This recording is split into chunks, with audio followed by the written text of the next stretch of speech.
Effect ന്യൂസിലേക്ക് ഏവർക്കും സ്വാഗതം.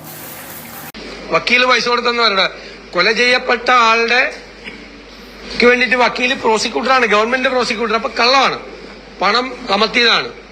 അത് ധനരാജിന്റെ രക്തസാക്ഷി ഫണ്ടും അഭിമന്യുവിന്റെ രക്തസാക്ഷി ഫണ്ടും തിരുവനന്തപുരത്ത് ഇപ്പോ വിഷ്ണുവിന്റെ രക്തസാക്ഷി ഫണ്ടും ആളുകളുടെ കയ്യിൽ നിന്ന് പണം പിരിച്ചിട്ട് പാർട്ടി അടിച്ചു മാറ്റിയതാണ്. മാത്രമല്ല അവരെ സങ്കടപ്പെടുത്തിയത്, എന്നിട്ടും അവര് പാർട്ടിയിൽ നിന്നു. പിന്നീട് പാർട്ടി നടപടിയെടുത്തു ഒരു പരാതി കൊടുത്തപ്പോ, അല്ലേ? ആ നടപടി എടുക്കപ്പെട്ട ഒരാളെ ഇപ്പോ ഡബിൾ പ്രൊമോഷൻ അല്ല, ട്രിപ്പിൾ പ്രൊമോഷൻ കൊടുത്ത് CITUവിന്റെ ജില്ലാ സെക്രട്ടറി ആക്കിയിരിക്കുക. അത് ആ കുടുംബത്തിന് ഒരുപാട് വേദനയും പ്രയാസവും സങ്കടവും ഉണ്ടാക്കി. എല്ലാ കാര്യങ്ങളിലും മുൻപന്തിയിൽ നിന്ന് ഈ നഗരത്തിൽ CPMന്റെ, DYFIയുടെ, SFIയുടെ ഒക്കെ പ്രവർത്തനങ്ങൾക്ക് നേതൃത്വം കൊടുത്തിരുന്ന വിഷ്ണുവിന്റെ അനുജൻ വിനോദ്, ജ്യേഷ്ഠൻ, വിഷ്ണുവിന്റെ ജ്യേഷ്ഠൻ വിനോദും സഹപ്രവർത്തകരും ഇപ്പോൾ കോൺഗ്രസിലേക്ക് ചേരുകയാണ്. അവരെ ഞാൻ കോൺഗ്രസ് കുടുംബത്തിലേക്ക് കൃത്യമായി സ്വാഗതം ചെയ്യുന്നു. തീർച്ചയായും കോൺഗ്രസിൽ അവരിനി ഒരു കുടുംബാംഗമായിരിക്കും. ഞങ്ങൾ തിരുവനന്തപുരം ജില്ലയിൽ നിന്നുള്ള KPCC ഭാരവാഹികൾ എല്ലാവരും ഉണ്ട് എന്റെ കൂടെ. DCC പ്രസിഡന്റ് സ്ഥലത്തില്ലാത്തതുകൊണ്ടാണ് ഞാൻ അവർക്ക് എല്ലാവർക്കും വേണ്ടിയിട്ട് KPCC പ്രസിഡന്റും പ്രത്യേകമായിട്ട് അത് സ്വാഗതം അറിയിച്ചിട്ടുണ്ട്. KPCC പ്രസിഡന്റിനും DCC പ്രസിഡന്റിനും വേണ്ടി കൂടി ഞാൻ സംസാരിക്കുന്നു. കോൺഗ്രസിലെ മുഴുവൻ നേതാക്കളുടെയും, K മുരളീധരൻ ഉൾപ്പെടെ, രമേശ് ചെന്നിത്തല ഉൾപ്പെടെ, KC വേണുഗോപാൽ ഉൾപ്പെടെയുള്ള മുഴുവൻ നേതാക്കളോടും പറഞ്ഞിട്ട് അവരെല്ലാം വളരെ സന്തോഷത്തോടുകൂടിയാണ് മോദിനെയും സഹപ്രവർത്തകരെയും ആ പ്രസ്ഥാനത്തേക്ക് സ്വീകരിക്കുന്നത്. ഞാൻ അവരെ സ്വാഗതം ചെയ്തു.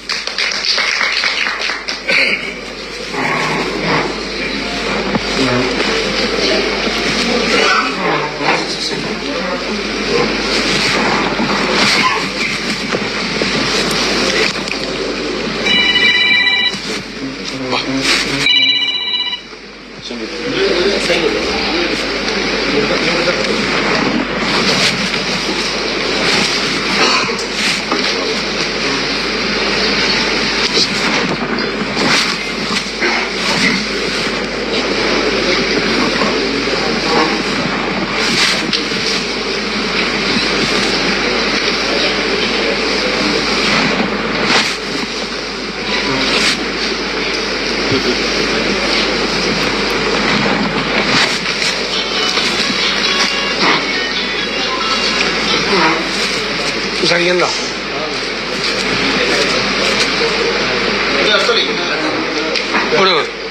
ഇവിടെ സംസാരിച്ചു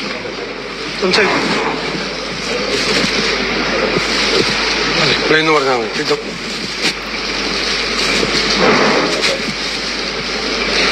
7 വയസ്സിൽ ബാലസംഘത്തിൽ പ്രവർത്തിച്ചു തുടങ്ങിയതാണ്. ഇപ്പോ 50 വർഷമായി.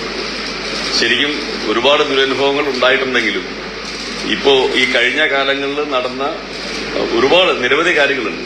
അപ്പോൾ പാർട്ടിയുടെ നിലപാടുകളുമായിട്ട് ബന്ധപ്പെട്ട് പോകാൻ പറ്റാത്ത രീതിയിൽ സാമുദായിക നേതാക്കളുടെ അതിപ്രസരവും ബാക്കി അങ്ങനെ ഇതൊക്കെ കണ്ടിട്ട് വല്ലാത്തൊരു അവസ്ഥയിൽ നിൽക്കുന്ന സമയത്താണ് നമ്മുടെ മലബാർ മേഖലയിലെ കുഞ്ഞികൃഷ്ണൻ സഖാവിന്റെ വെളിപ്പെടുത്തൽ വന്നത്. അതുമായിട്ട് ബന്ധപ്പെട്ട് ഇപ്പോഴെങ്കിലും ഈ ഒരു തുറന്നു പറച്ചിൽ വന്നില്ല എന്നുണ്ടെങ്കിൽ അത് എന്റെ ഒപ്പം പ്രവർത്തിക്കുന്ന നിരവധി പാർട്ടി സഖാക്കൾക്ക് അതൊരു വളരെ ദോഷമാവുമെന്ന് അറിഞ്ഞതുകൊണ്ടും, അതുപോലെ ലെഫ്റ്റിസ്റ്റ് എന്ന് പറഞ്ഞാൽ ഇപ്പോൾ നിലവിൽ എന്റെയും എന്റെ കൂടെയുള്ള ആൾക്കാരുടെയും കാഴ്ചപ്പാടിൽ സോഷ്യലിസവും അതുപോലെ എല്ലാവരെയും കണ്ട് ഒരുപോലെ കൊണ്ടുപോകുന്ന പാർട്ടി എന്ന നിലയിലും കോൺഗ്രസ് ആണ് കേരളത്തിലെ ലെഫ്റ്റിസ്റ്റ് എന്ന് മനസ്സിലാക്കുന്നതാണ് ഈ പാർട്ടിയിലേക്ക് ചേരാൻ ആവേശപൂർവ്വം വന്നത്. ഇത് ഇദ്ദേഹത്തിന്റെ ഈ നമ്മുടെ നേതാക്കന്മാരുടെ എല്ലാം മുന്നിൽ വെച്ച് ഇതൊരു തുടക്കമാണ്. നമ്മുടെ കേരള റാലി കഴിഞ്ഞാൽ ഉടൻ തന്നെ എനിക്കൊരു പെർമിഷൻ അവിടെ വഞ്ചൂർ പ്രദേശത്ത് ഒരു വലിയൊരു രാഷ്ട്രീയ വിശദീകരണ യോഗം, ആ സമയത്ത് വളരെ വലിയൊരു നമ്പർ ഓഫ് ആൾക്കാരെ വെച്ചുകൊണ്ട് ഈ പാർട്ടിയിലേക്ക് ചേരാൻ വേണ്ടിയിട്ടുള്ള പെർമിഷൻ കൂടി തരണമെന്ന് നോക്കിയിട്ടുണ്ട്. തീർച്ചയായിട്ടും ഉണ്ടാവും. അദ്ദേഹം ഒരു സ്പോർട്സ് കോച്ച് കൂടിയാണ്.